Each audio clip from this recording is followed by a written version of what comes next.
ഈശോ മിശിഹായ്ക്ക് സ്തുതിയായിരിക്കട്ടെ. ഇപ്പോഴും എപ്പോഴും സ്തുതിയായിരിക്കട്ടെ.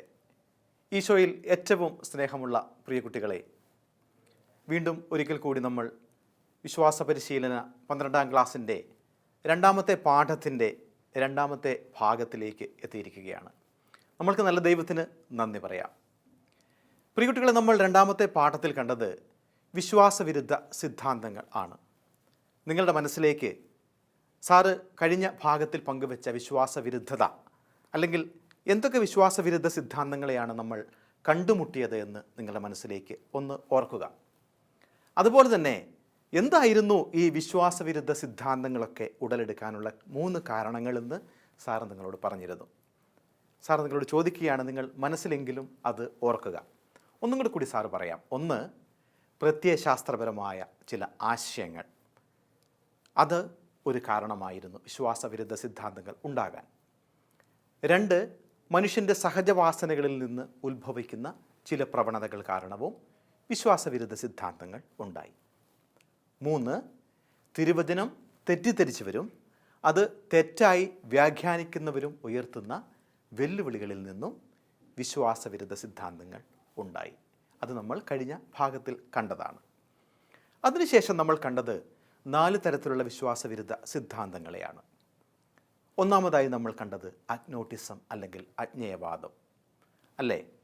ദൈവമുണ്ടായിരിക്കാം, ഇല്ലായിരിക്കാം എന്ന വാദഗതി മുൻപോട്ട് വയ്ക്കുന്നവർ.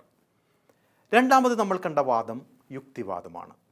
യുക്തി കൊണ്ട് നിർവചിക്കാനോ യുക്തി കൊണ്ട് മനസ്സിലാക്കാനോ സാധിക്കാത്ത ഒന്നും സത്യമല്ല എന്ന് പ്രചരിപ്പിക്കുന്ന, ആശയപരമായി ആ ആശയം മുറുകെ പിടിക്കുന്ന ചില ആൾക്കാർ. മൂന്നാമത് നമ്മൾ കണ്ടത് ഭൗതികവാദം, മെറ്റീരിയലിസ്റ്റുകൾ. പദാർത്ഥമാണ് യാഥാർത്ഥ്യം എന്ന് ആശയത്തെ മുറുകെ പിടിക്കുന്നവർ. പദാർത്ഥത്തിനപ്പുറം ഒന്നുമില്ല, യാഥാർത്ഥ്യമായിട്ടൊന്നുമില്ല എന്ന വാദം മുൻപോട്ട് വയ്ക്കുന്നവർ. നാലാമത് നമ്മൾ കണ്ടത് മനുഷ്യമഹത്വത്തെ, മനുഷ്യനാണ് പ്രാധാന്യം, മനുഷ്യനാണ് പരമപ്രധാനം എന്ന ആശയം മുമ്പോട്ട് വയ്ക്കുന്ന ഹ്യൂമനിസ്റ്റുകൾ. ഇങ്ങനെ 4 തരത്തിലുള്ള വിശ്വാസവിരുദ്ധ സിദ്ധാന്തങ്ങളെയാണ് നമ്മൾ കഴിഞ്ഞ ക്ലാസ്സുകളിൽ കണ്ടത്. പ്രിയ കുട്ടികളെ, നമ്മളിതിൻ്റെ 2ാം ഭാഗത്തേക്ക് കടക്കുന്ന സമയത്ത് നമ്മൾക്കൊന്ന് പ്രാർത്ഥിച്ചൊരുങ്ങി ഒരു തിരുവചന ഭാഗം വായിച്ച് നമ്മൾക്ക് 2ാമത്തെ ഭാഗത്തിലേക്ക് വരാം. എല്ലാവരും ഒരു നിമിഷം എഴുന്നേറ്റ് നിന്ന് കണ്ണുകൾ അടയ്ക്കുക. നിത്യം പിതാവും പുത്രനും പരിശുദ്ധാത്മാവുമായ ത്രിയേക ദൈവമേ, വിശ്വാസത്തിൽ വളരുന്നതിലൂടെ ഞങ്ങൾ നിന്നെ മനസ്സിലാക്കുന്നതിലൂടെയും നമ്മളുടെ ചുറ്റുമുള്ള വിശ്വാസവിരുദ്ധ സിദ്ധാന്തങ്ങളെയും ഞങ്ങൾ മനസ്സിലാക്കുന്നു. അവയെ അർഹിക്കുന്ന അവജ്ഞയോടെ മാറ്റി നിർത്തുവാൻ ഞങ്ങൾക്ക് കൃപ നൽകണമേ. നിൻ്റെ പരിശുദ്ധാത്മാവിനെ അയച്ച് ഞങ്ങളുടെ ബുദ്ധിക്ക് നല്ല ബോധ്യങ്ങൾ നൽകണമേ.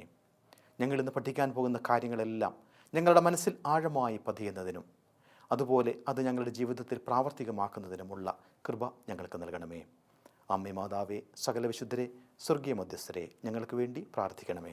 നിത്യം പിതാവിൻ്റെയും പുത്രൻ്റെയും പരിശുദ്ധാത്മാവിൻ്റെയും നാമത്തിൽ ആമേൻ.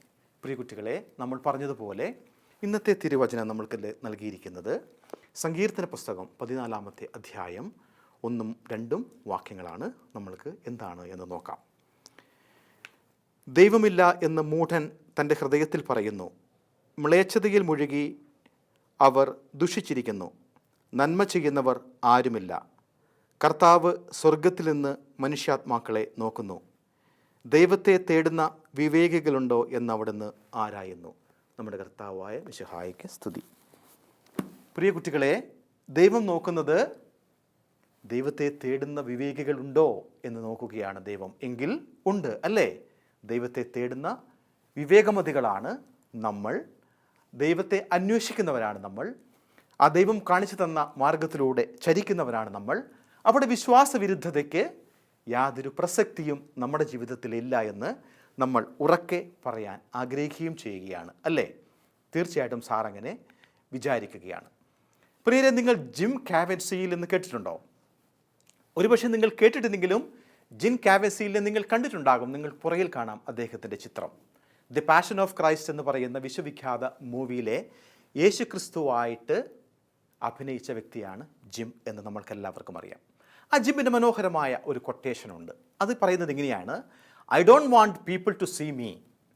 ഞാനൊരു വലിയ കഥാപാത്രം യേശുക്രിസ്തുവിനെ അവതരിപ്പിച്ച് ലോകപ്രശസ്തനായി പാഷൻ ഓഫ് ക്രൈസ്റ്റ് എന്ന് പറയുന്ന ബോക്സ് ഓഫീസ് ഹിറ്റായ ഒരു സൂപ്പർ സ്റ്റാറായി ഞാൻ മാറി.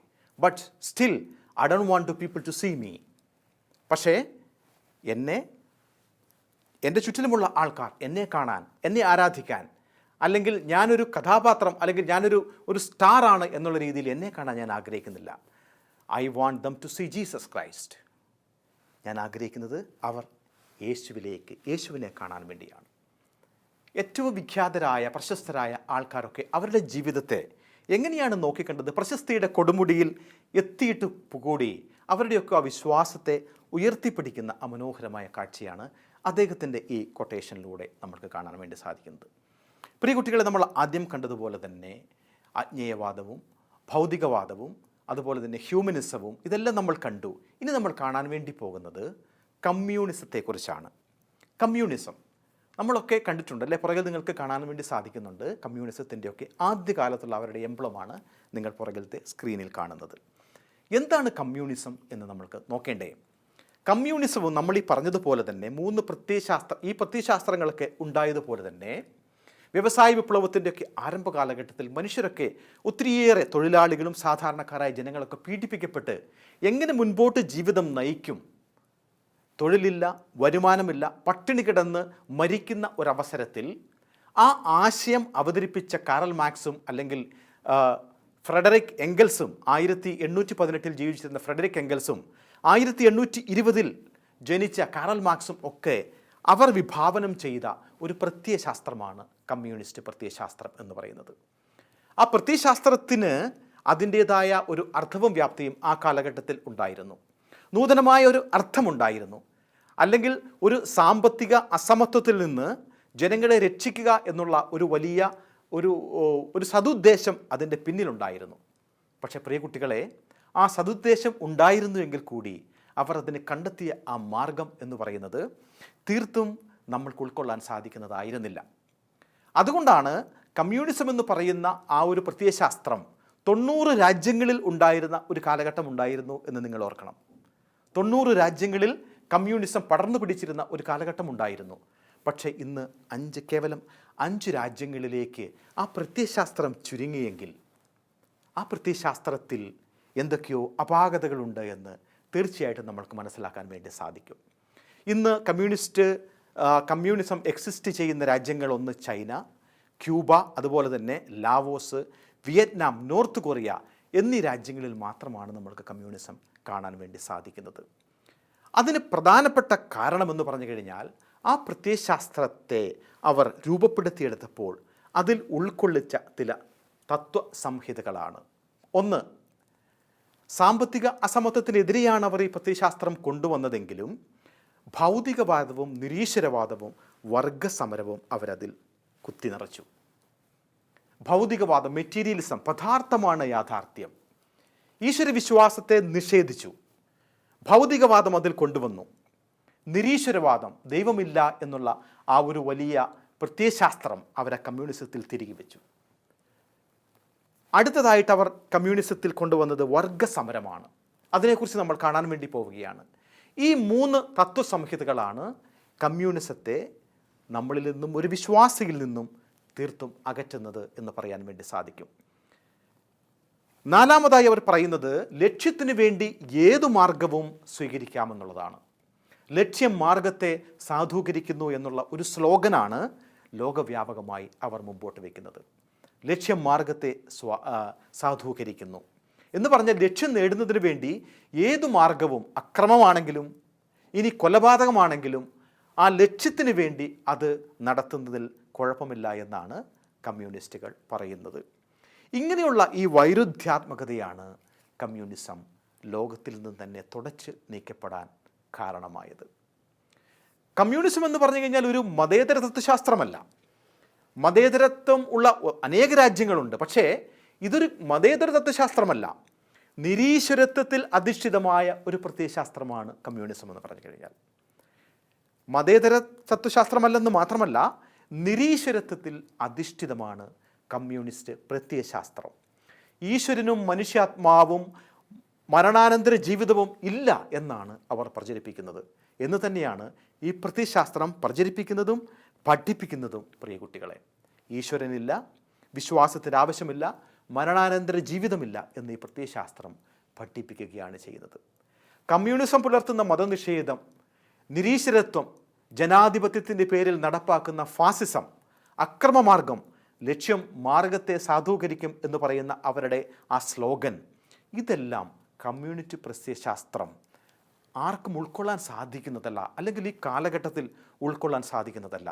അല്ലെങ്കിൽ ഒരു വിശ്വാസിയെ സംബന്ധിച്ച്, ഒരു വിശ്വാസ ജീവിതം നയിക്കുന്ന ആളെ സംബന്ധിച്ച് ഈ കമ്മ്യൂണിസ്റ്റ് മാനിഫെസ്റ്റോയും ഇവരുടെ തത്വസംഹിതകളും ചേർന്ന് പോകില്ല എന്ന് നമ്മൾക്കിതിൽ നിന്ന് കാണാൻ വേണ്ടി സാധിക്കും. കാരണം അത് നിരീശ്വരത്വത്തിൽ അടിസ്ഥാനമിട്ട ഊന്നിയ ഒരു പ്രത്യയശാസ്ത്രമാണ്. പ്രിയ കുട്ടികളെ, എന്തുകൊണ്ടാണ് നമ്മളിത് വിയോജിക്കണം എന്ന് പറയുന്നത്? അല്ലെങ്കിൽ സഭയുടെ വിയോജിപ്പ് ഏത് കാര്യത്തിലാണ് എന്ന് നമ്മൾക്ക് നോക്കാം.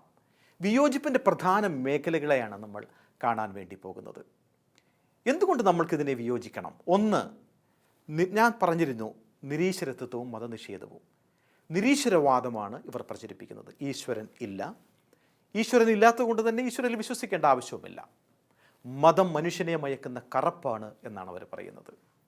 മതമെന്ന് പറയുന്നത് മനുഷ്യനെ മയക്കുന്ന കറുപ്പാണ്.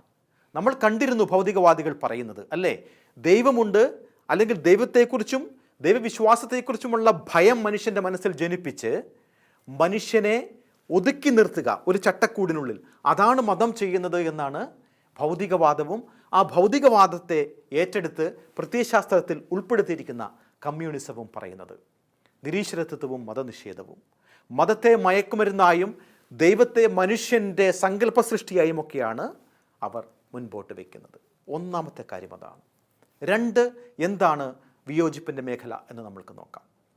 വർഗസമരവും അക്രമമാർഗവും. എന്തുകൊണ്ടാണ് സഭ ഇതിനെ എതിർക്കുന്നത്? മനുഷ്യ സമൂഹത്തിൽ ഭിന്നതയും ശത്രുതയും വളർത്താനാണ് അവർ പരിശ്രമിക്കുന്നതെങ്കിൽ എല്ലാ മനുഷ്യരോടും സ്നേഹത്തിൽ അനുവർത്തിക്കാനാണ് സഭ പഠിപ്പിക്കുന്നത്. എല്ലാ മനുഷ്യരെയും, മറ്റുള്ളവരെ സഹോദര തുല്യം സ്നേഹിക്കാനാണ് സഭ പഠിപ്പിക്കുന്നത്. അതുകൊണ്ട് നമ്മൾക്ക് ആ മാർഗവും സ്വീകാര്യമല്ല. മൂന്ന്, സ്വകാര്യ സ്വത്തവകാശം. സ്വകാര്യ സ്വത്തവകാശത്തെ കമ്മ്യൂണിസം നിഷേധിക്കുമ്പോൾ എല്ലാ മനുഷ്യർക്കും കഷ്ടപ്പെട്ട് ധനം സമ്പാദിക്കാനും ആ ധനം സ്വന്തം ഉപയോഗത്തിനും അതുപോലെ തന്നെ സമൂഹ നന്മയ്ക്കും മറ്റുള്ളവർക്ക് വേണ്ടി ഉപയോഗിക്കാനും സഭ പഠിപ്പിക്കുകയാണ്. അതുകൊണ്ട് അത് നമ്മൾക്ക് സ്വീകരിക്കാൻ സാധിക്കില്ല. നാല്, തൊഴിലാളികളുടെ സർവാധിപത്യമാണ്. തൊഴിലാളികളുടെ മഹത്വത്തെ ഏറ്റവും കൂടുതൽ ഉയർത്തിപ്പിടിക്കുന്നത് പരിശുദ്ധ കത്തോലിക്ക സഭയാണ്. തൊഴിലാളികളുടെ മധ്യസ്ഥനായ വിശുദ്ധ യോസേപ്പ് പിതാവ് കാണിച്ചു തന്ന മാതൃകയിലൂടെയാണ് തൊഴിലാളികൾ ജീവിക്കുന്നതും നമ്മളൊക്കെ മുൻപോട്ട് പോകുന്നതും. തൊഴിലാളികളുടെ മഹത്വത്തെ സഭ ഒരിക്കലും നിഷേധിക്കുന്നില്ല. പക്ഷേ തൊഴിലാളികളുടെ സർവാധിപത്യം ഈ നമ്മളുടെ വ്യവസ്ഥിതിക്ക് തന്നെ ഭീഷണിയാണ്. മുതലാളിയെ നിഗ്രഹിക്കാനും തൊഴിലാളി വർഗത്തിന് ഉന്നമനം കിട്ടുന്നതിന് വേണ്ടി നമ്മൾ ആദ്യം കണ്ട പോലെ ലക്ഷ്യം മാർഗത്തെ സാധൂകരിക്കാൻ എന്തു മാർഗവും സ്വീകരിക്കാം എന്ന നയമാണ് ഈ പ്രത്യയശാസ്ത്രം മുൻപോട്ട് വയ്ക്കുന്നത്. അപ്പം ഇതുകൊണ്ട് തന്നെ നമ്മൾക്ക് ഇതിനെ അനുകൂലിക്കാൻ ഒരിക്കലും സാധിക്കില്ല. വിയോജിപ്പിൻ്റെ മേഖലകൾ നമ്മൾ ഈ കണ്ടത് തന്നെയാണ്. പ്രിയ കുട്ടികളെ, ഈ കമ്മ്യൂണിസ്റ്റ് പ്രത്യയശാസ്ത്രത്തെക്കുറിച്ച് നമ്മൾ പഠിക്കുമ്പോൾ വിശ്വാസത്തിൽ ജീവിക്കുന്ന, വിശ്വാസത്തിൽ വളരുന്ന ദൈവവിശ്വാസികളായ നമ്മൾക്കൊരിക്കലും ചേർന്ന് പോകാൻ സാധിക്കാത്ത പ്രത്യയശാസ്ത്രമാണിത്. ഇതിൻ്റെ ഉള്ളിലുള്ള, അല്ലെങ്കിൽ നിങ്ങളിത് പഠിച്ചു കഴിയുമ്പോൾ നിങ്ങളുടെ മനസ്സിലേക്കും ഈ ചിന്തകളൊക്കെ വരണം. വിശ്വാസത്തിൽ നമ്മൾ ആഴപ്പെടണം. ഒരു നിമിഷം നമ്മൾക്ക് കണ്ണുകളടച്ച് പ്രാർത്ഥിക്കാം. ഈശോയെ, നിരീശ്വരവാദ പ്രസ്ഥാനങ്ങളിൽ നിന്ന് അകന്നു നിൽക്കാനും സത്യത്തെ തിരിച്ചറിയാനുമുള്ള ജ്ഞാനം ഞങ്ങൾക്ക് തരണമേ. ക്രൈസ്തവ വിശ്വാസത്തിൽ ഉറച്ചു നിൽക്കാനുള്ള ബോധ്യവും ഞങ്ങൾക്ക് തരണമേ. ആമേൻ. പ്രിയ കുട്ടികളെ, ഈ പാഠം പഠിക്കുമ്പോൾ നമ്മൾക്കുണ്ടാകേണ്ട ബോധ്യം ഇതാണ്: ഈശ്വര നിഷേധം മനുഷ്യ സമൂഹത്തിൻ്റെ ഐക്യത്തെ തകർക്കുന്നു. ഈശ്വര നിഷേധം മനുഷ്യ സമൂഹത്തിൻ്റെ ഐക്യത്തെ തകർക്കുന്നു, സമൂഹത്തിലെ നന്മയെ വറ്റിക്കുന്നു. മനുഷ്യൻ്റെ അസ്തിത്വം, പ്രപഞ്ചത്തിൻ്റെ നിലനിൽപ്പ്, ഇതെല്ലാം ദൈവത്തിൻ്റെ കരങ്ങളിലാണ് എന്നുള്ള ബോധ്യം നമ്മൾക്ക് വേണം. നമ്മളുടെ മനോഭാവം എന്തായിരിക്കണം നോക്കാം. നിരീശ്വര പ്രത്യയശാസ്ത്രങ്ങളെ എതിർക്കുകയും അവയ്ക്കെതിരെ ജാഗ്രത പുലർത്തുകയും ചെയ്യണം. പ്രത്യേകിച്ച് യുവാക്കളായ നിങ്ങൾക്ക് നിങ്ങളുടേതായ രീതിയിൽ ഇതിനെ എതിർക്കാം, ഇതിനെതിരെ ജാഗ്രത പുലർത്താം. പ്രിയ കുട്ടികളെ, ഈ ആഴ്ച മുഴുവൻ നിങ്ങൾക്ക് ധ്യാനിക്കാനുള്ള ഒരു വചനവും നൽകപ്പെടുകയാണ്. സങ്കീർത്തന പുസ്തകം 25-ാമത്തെ അധ്യായം 4-5 വാക്യങ്ങളാണ്. ഒരു വലിയ വാക്യമായതുകൊണ്ട് തന്നെയാണ് ഈ 2 എപ്പിസോഡിലും സാറ് നിങ്ങൾക്കത് തരുന്നത്. നിങ്ങളത് മനഃപ്പാഠമാക്കുക. കർത്താവേ, അങ്ങയുടെ മാർഗ്ഗങ്ങൾ എനിക്ക് മനസ്സിലാക്കി തരണമേ, അങ്ങയുടെ പാതകൾ എന്നെ പഠിപ്പിക്കണമേ, അങ്ങയുടെ സത്യത്തിലേക്ക് എന്നെ നയിക്കണമേ. എന്തെന്നാൽ അങ്ങാണല്ലോ എന്നെ രക്ഷിക്കുന്ന ദൈവം. ഈ വചനം നിങ്ങൾ കാണാപ്പാഠം പഠിക്കണം. സാറ് എപ്പോഴേലും നിങ്ങളെ കാണാനിടയായാൽ സാറ് ചോദിക്കും. പ്രിയ കുട്ടികളെ, അങ്ങനെ 2ാമത്തെ പാഠം ഇവിടെ അവസാനിക്കുകയാണ്. 5 ക്വസ്റ്റ്യൻ ആൻസറാണ് ഇതിലുള്ളത്. ഈ 5ഉം നിങ്ങൾ എഴുതി നിങ്ങളുടെ അധ്യാപകരെ കാണിക്കുക. വിശ്വാസത്തിൽ ആഴപ്പെടുക, വിശ്വാസത്തിൽ വളരുക, വിശ്വാസവിരുദ്ധ സിദ്ധാന്തങ്ങളെ തള്ളിക്കളയുക. ഈശോ മിശിഹായിക്ക് സ്തുതിയായിരിക്കട്ടെ.